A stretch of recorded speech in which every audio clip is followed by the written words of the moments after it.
Right, so in this video we're going to go through something called tuple unpacking, which is basically swapping A and B, which is something that's quite nice in Python. But before that, we just do a quick reminder of our native data types. And we'll start, just as a recall, we've got an integer, so we could say that I, which stands for integer, equals 10. We could have put in something else, but we'll just do that. And then also we can print I, so print. Remember, we can just do this very convenient print statement, and when we run it, we get this we get this 10 just down below.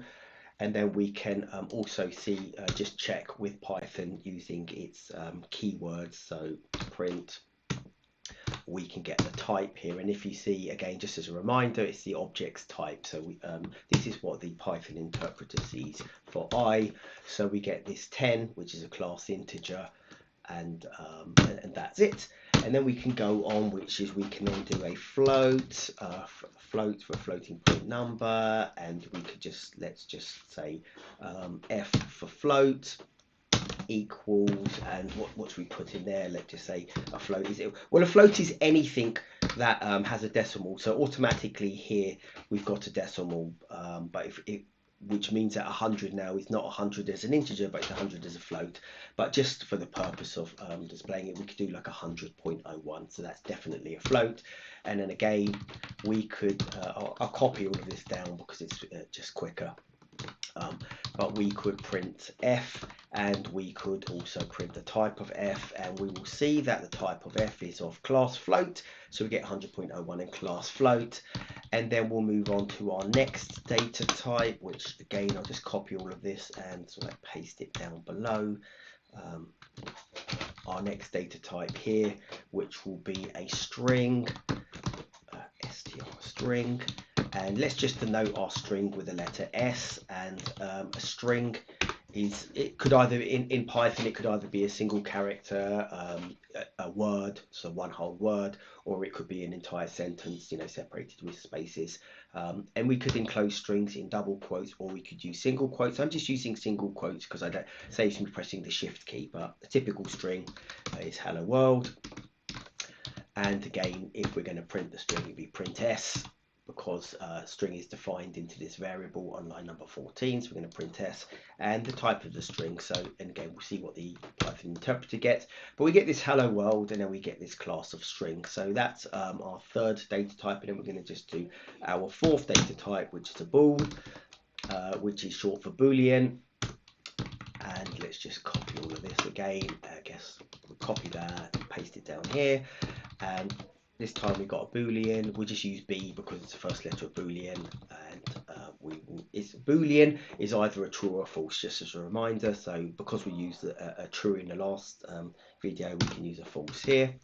So boolean is false, and we can print out our type of boolean, which is so type of B. Print B, which is the value of B, which will just print us false, and then we can print out the type of the boolean, so type of B over there. And when we do that, we get our last these are our four native data types: integer, floating point number, a string, and then a boolean type operator. But there is actually one other one, which is and I think I am going to introduce it at this point, which is a none, which is kind of like effectively a native data type. And you can maybe imagine that a none type is where we'll just use n for none. Is where nothing actually exists in Python. So you want to create a variable, but you want to assign it with nothing that's there. So, and just let's just do that. Well, actually, I can just print out print n for none, and then also, or print n, which we're expecting to give us this none data type back. And let's just check on its class as well. So print the type of the n of the value of the variable n, and let's just see what that one gives us back. And we see that we get this none, and it's of class none type. So that means that it's got no value. It's neither an integer, nor a float, nor a string, nor a bool. It's a none type. So there are native data types effectively. And now we're going to move on into something that's quite interesting, because you do see this quite a bit in a few different languages. And we've got these two variables, and I think I'll start from the beginning actually on this. And just remember this, we got these two variables, a equals 10 and b equals 20. So, and we can assign our variables like this in Python, and that's perfectly fine on line by line. We don't need to declare that it's an integer or anything like that. We can do it straightforward. There's no semicolons to finish Python. In fact, it ends up being red, which is, it's not going to throw an error, but it's not the right thing to do. But we can actually shorten this. So a equals 10, b equals 20, and if we were to run our Python operator, that's what we would get. But alternatively from that, we can actually do this thing here, which is we can say a comma b equals 10 comma 20. And Python, or 10 comma 20, and Python, the interpreter, understands this. So, and it understands that the first value in the tuple unpacking is the first value here, and the second value in the tuple unpacking is the second value here. So a is 10 and b is 20, and that's what we understand. Now, the question is can we switch a and b? That's actually the original question. But just for the purpose of our checks and everything, we've got, we can print out our, let's just get rid of this because we don't need it at the moment. We can just run this and we get the value of a is 10 and the value of b is 20. So we were able to do this on one line of code, which is quite nice. And we were able to observe our values like that. Now, in some other languages, when you want to do a switch of a variable, you actually, if you want to switch a and b the other way around, you actually have to introduce another variable. So I think I did d, but actually, yeah, I'll actually introduce a c. So a, b, and c. We'll just introduce a c over here, and then we'll just say it's equal to, for example, it's a none type. And then we could do something like this, which is c equals a, and then we can do print c. So when we get that out, or we could, in fact, we'll do the value of c. So we'll print it in the same way that we've used to been seeing it. So we print out the value of c just like this, and we can run it, and then we can see that the value of, how about changing that to c, but the value of c, is now 10.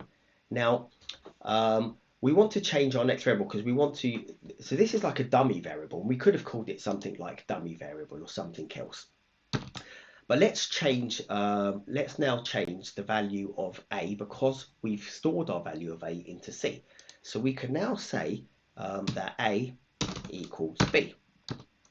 And then we could do over here, print the value of a. Oh, that's perfectly fine. We'll print the value of a, and we could run that, and we now get that a equals 20. And then we could do that b equals c. And you can see where we're going with this, and we can, if I just copy this entire line of code here, just to show it line by line, we've now done b equals c, and then we can remove or get rid of our c equals none. Just point it to the none data type, and this is effectively what we're left with, which is we'll put it at the bottom here, and we'll just introduce a new print statement as well. Print the values of a and b are, and then we could put them in. So a would be that, and b would be this, and when we run this command like that, we get the values. The values of a and b are 20 and 10, so we've actually managed to swap a and b around. I'll just open this in another block of code now. We could also do this in Python, which and this is like a variable reassignment, or we can switch the variables. We've introduced a dummy variable, and we've kind of like replaced each one sequentially one by one, but Python allows us to do this.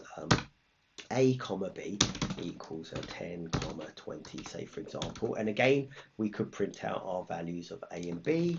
So we could do that in the line just below, just to prove it to ourselves. A and b are 10 and 20 at this point in time, and then we can just do this in Python, which is b comma a, or sorry, a comma b is equal to b comma a, and Python understands that this is actually a switching statement. And if we do the printing lines here, let's just copy this whole code like this, and run the code. And what's actually happened is A is assigned the value of B, and B is assigned the value of A.